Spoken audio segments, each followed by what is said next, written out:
كنا قبل الفاصل نتحدث عن أن إمامنا الجزري رحمه الله قد ألحق بباب الوقف والابتداء بابين لهما علاقة في الوقف.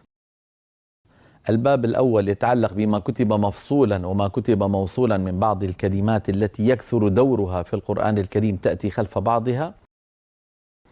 والباب الثاني يتعلق بالكلمات التي آخرها هاء التأنيث، سنتعرض لها في حينه بإذن الله تعالى. وثمة باب ثالث يتعلق بالابتداء وهو باب همزة الوصل. باب همزة الوصل يتعلق بالابتداء، لأن البحث الأساس هو باب الوقف والابتداء، فبالنسبة للوقف يعني ألحق به بابين، باب المقطوع والموصول وما رسم بالتاء، وبالنسبة للابتداء ألحق به بابا واحدا وهو باب همزة الوصل، سنتعرض له في حينه بإذنه تعالى. عنوان الباب باب المقطوع والموصول. وبعد ذلك نرى البيت 79 قوله رحمه الله: واعرف لمقطوع وموصول وتاء في المصحف الإمام فيما قد أتى. نرى على اللوحة: الأصل في الكتابة العربية فصل الكلمات بعضها عن بعض، هذا هو الأصل كما ذكرت منذ قليل، إلا أن منها ما رسم موصولا على نية الإدغام، نحو ألا، فإن أصلها أن لا، إذن إما على نية الإدغام أو لكثرة تواليهما، نحو بئسما، فأحيانا الأصل فيها أن تكتب بئس لوحدها وما لوحدها، لكن لكثرة التوالي صاروا يكتبونها بئسما. كما أن أغلب العرب يعاملون هاء التأنيث في الأسماء تاء في الوصل وهاء في الوقف، نحو نعمة الله، وبعض القبائل العربية تجعلها تاء في الحالين. وعلى لهجتهم كتبت بعض الكلمات في المصحف الشريف أمام رسول الله صلى الله عليه وسلم، نحو نعمة الله. ننتقل إلى اللوحة التالية. قال رحمه الله: بدأ يعد الكلمات التي سيذكرها في هذا الباب، فبدأ بالكلمة الأولى وهي كلمة ألا. في 10 مواضع كتبت أن مقطوعة عن لا، والنون مظهرة يعني ظاهرة من حيث الخط لا من حيث اللفظ طبعا، ففي الوصل نقول ألا مدغمة، لكن في الخط كتبت أن لوحدها ولا لوحدها في 10 مواضع فقط. وما عدا هذه 10 التي سنبينها الآن كتبت موصولة ألا من غير نون. قال رحمه الله: فاقطع ب10 كلمات ألا. بدأ يعدها فقال: مع ملجأ.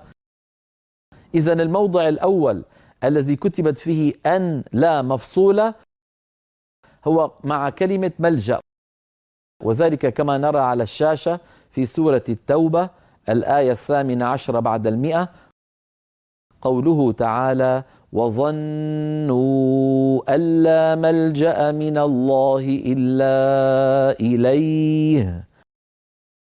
ألا كتبت أن لا هكذا، فاضطرارا أو اختبارا لنا أن نقول وظنوا أن، أو نقول وظنوا ألا، وأعود وأكرر لا يتعمد ذلك، وإنما هو اختباري أو اضطراري. ثم قال رحمه الله: ولا إله إلا، وذلك في سورة هود كما نرى على اللوحة في الآية 14، قوله تعالى: وأن لا إله إلا هو. هذا هو البيت الأول من البيت الذي فيه الكلمة الأولى أن لا، وبينا من المواضع 10 موضعين. الموضع الأول ما يتعلق بمجيء كلمة ألا مع ملجأ، والموضع الثاني ما يجيء بكلمة ألا مع ألا إله إلا هو في سورة هود.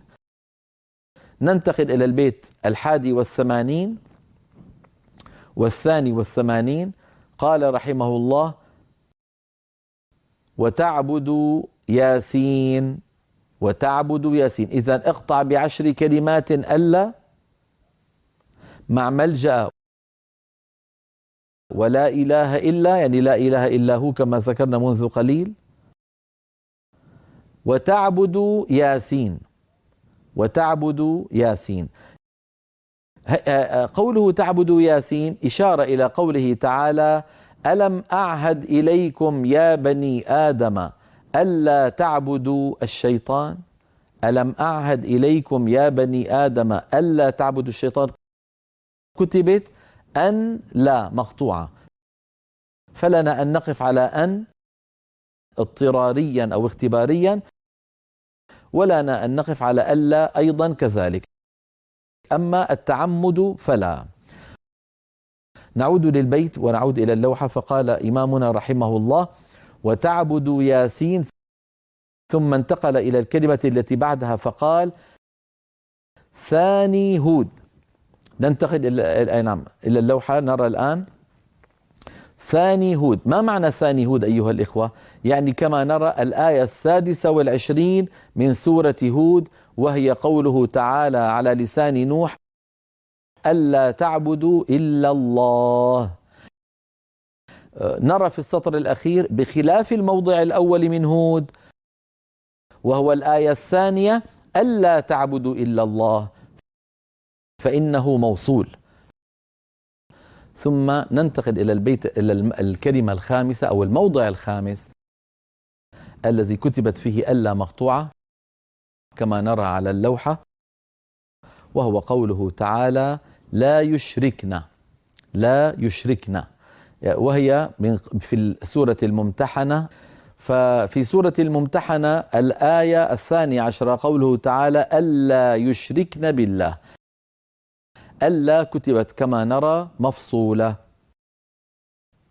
ثم ننتقل إلى الموضع السادس وهو قوله تعالى: تشرك، وهو في سورة الحج الآية 26 قوله تعالى: ألا تشرك بي شيئا، خطابا لإبراهيم عليه السلام. ألا تشرك بي شيئا. ثم الموضع الذي بعده قوله تعالى: يدخلن، إشارة إلى قوله تعالى في سورة القلم في الآية 24: ألا يدخلنها اليوم عليكم مسكين. إشارة إلى قوله تعالى في سورة القلم الآية 24: ألا يدخلنها اليوم عليكم مسكين، فإنها كتبت مقطوعة كما نرى. الموضع الذي بعده تعلو على، وهي إشارة إلى قوله تعالى في سورة الدخان الآية 19: وألا تعلوا على الله. ثم قال رحمه الله: ألا يقولوا، وذلك في الأعراف في الآية 69 بعد 100 قوله تعالى: ألم يؤخذ عليهم ميثاق الكتاب ألا يقولوا على الله إلا الحق. فكتبت ألا مقطوعة كما نرى. هذا هو الموضع التاسع. الموضع العاشر والأخير قوله تعالى: لا أقول، وهو أيضا في الأعراف في الآية 5 بعد 100 وهو قوله تعالى: حقيق على ألا أقول على الله إلا الحق. حقيق على ألا أقول. هذه هي المواضع 10 التي قال عنها إمامنا الجزري: فاقطع ب10 كلمات ألا.